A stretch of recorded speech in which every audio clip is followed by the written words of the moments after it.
Hola a todos, soy Paco Jiménez y este es mi curso Adobe Photoshop Lightroom a fondo. En el capítulo anterior estuvimos hablando de las previsualizaciones de Lightroom, especialmente de las previsualizaciones estándar y de las de uno a uno. La última incorporación a Lightroom en términos de previsualizaciones fue la previsualización inteligente. Permite hacer ajustes de revelado sobre la fotografía aunque el original no esté disponible.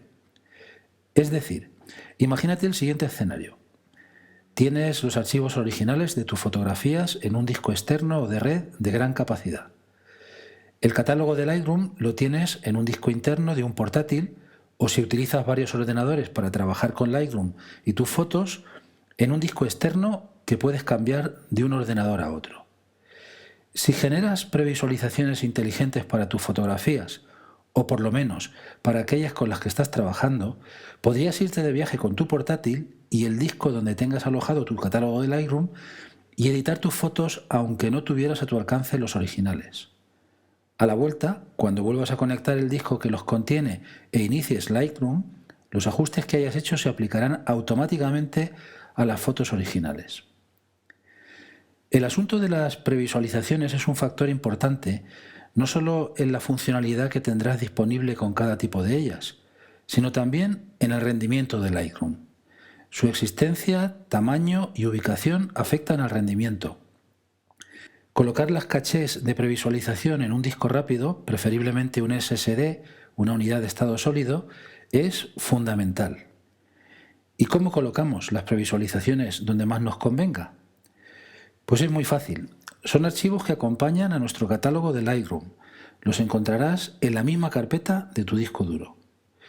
Por lo tanto, lo mejor que podemos hacer es colocar nuestro catálogo de Lightroom en un disco interno o externo de tipo SSD.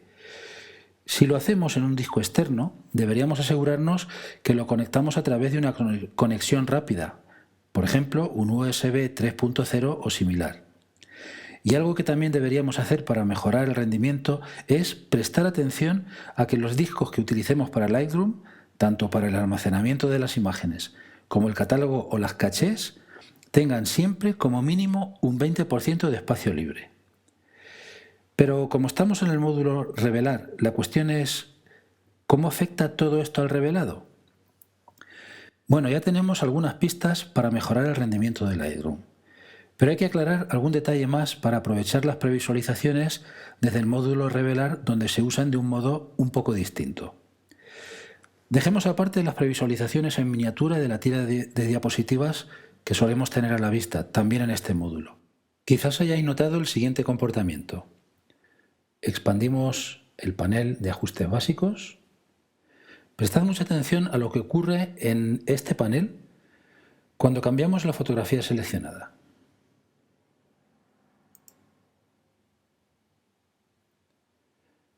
¿Habéis notado el ligero retraso en aparecer los reguladores de ajuste del panel? Y en algunos casos también es perceptible que una vez que se visualiza la imagen, inmediatamente se produce un ligero cambio en ella. ¿Por qué ocurre todo esto? Cuando seleccionamos una imagen de la tira de diapositivas para revelar, Lightroom tiene dos tareas inmediatas. La primera es visualizar la imagen que hemos seleccionado lo antes posible para no dejarnos a oscuras. La segunda tarea es poner lo antes posible a nuestra disposición una imagen editable. Es en ese momento cuando se activan los reguladores de ajuste. ¿Qué ocurre en Lightroom? Bueno, pues vamos al menú Lightroom, Preferencias, Administración de archivos. Como veis, existe un apartado para ajustes de caché de cámara RAW. Podemos colocar esta caché en el lugar que estimemos oportuno, por ejemplo, un disco SSD.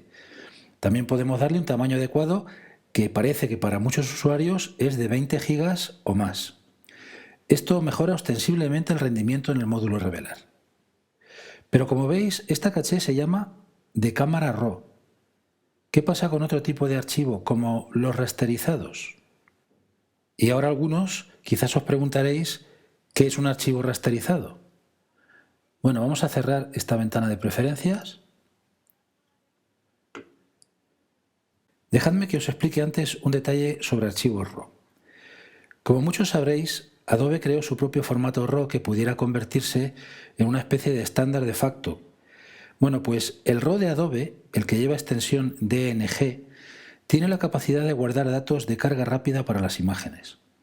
En el caso de este tipo de RAW, Lightroom comprobará si la imagen dispone de datos de carga rápida en el DNG y utilizará esto si existe en lugar de la caché de cámara RAW.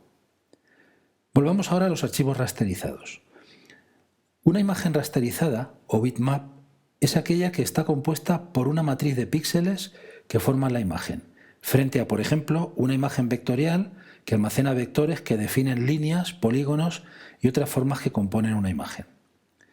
Sin entrar en más detalles, un archivo RAW no es una imagen rasterizada, pero sí lo son, por ejemplo, imágenes TIFF, JPG, PNG o PSD, por mencionar solamente las que se pueden editar en Lightroom. Bueno, pues en todos estos casos, Lightroom no usará la caché de cámara RAW, sino que utilizará directamente la información contenida en los archivos de imagen para visualizarla. Lightroom, una vez que hemos seleccionado la foto, toma de forma rápida una serie de decisiones según lo que tiene a su disposición. La situación óptima es que todavía se encuentre en memoria la imagen a resolución completa porque la hayamos utilizado poco antes. En ese caso, la muestra y nos permite editarla inmediatamente. Si no fuera el caso, tras mostrarnos una previsualización que ya esté disponible, el objetivo es recuperar la fotografía original. Si no estuviera disponible, pero existiera una previsualización inteligente, utilizaría esta última para visualizarla y ponerla a nuestra disposición para revelado. Si está disponible la fotografía original, se dispone a recuperarla, pero mientras tanto utiliza cualquier información conveniente. Una previsualización inteligente sí existe, lo que es en sí mismo una buena razón para tener creadas previsualizaciones inteligentes, o cualquier otra relacionada con el tipo de imagen como la caché de cámara RAW. Todo esto para poner a nuestra disposición lo antes posible una imagen editable y poder activar los reguladores de ajuste. Toda una lucha por alcanzar el objetivo, ¿verdad? Bueno, conocerlo es bueno por si tenemos que tomar decisiones que afecten al rendimiento y a la funcionalidad que queremos tener disponible en cada momento. Esto ha sido todo por ahora, muchas gracias y nos vemos en el próximo capítulo.